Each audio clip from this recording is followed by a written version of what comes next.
Do you think you're a natural leader, or are you more of a follower? I think it's difficult to put yourself firmly into the follower or the leader camp. I definitely think that when I've had to show leadership skills that I could demonstrate examples. For example, at school I was captain of my school rugby team. But having said that, I've participated in a number of team sports, playing football, for example, and rugby. But one example of leadership, when I think that I sort of rose to the occasion, was on a British Exploration Society trip to Arctic Norway. And there were 40 of us, and we were divided into 4 groups of 10 people, each called a fire. And in my group of 10 people, we were from quite different backgrounds. People had different motivations for being there. Some people were going to be joining the army. Other people were there more of a holiday. Other people wanted to relish the physical aspects of the trip. And so I was elected leader of my fire, and it was my job to try and bond all these disparate people together and try and ensure that, while inevitably there will be cliques to some extent, that people have a sense of shared purpose and a shared goal to rally around.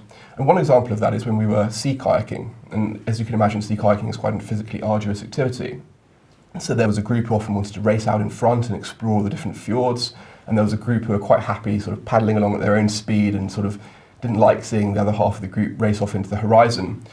So the way I dealt with that was to paddle with the slower group at the back and try and engage them in conversation and take their mind off the fact that we were going at a fair pace and it was quite a physically arduous activity.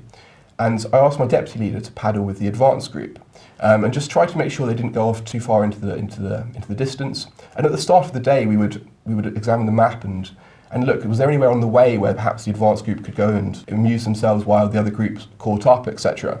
So it's a case of really sort of trying to plan and trying to create a sense of shared purpose. This was a thoughtful response from James, and I thought it was strong for 2 reasons. Firstly, he had, I think, prepared for and given thought to what we as an employer would look for in a leadership skill and as a team player.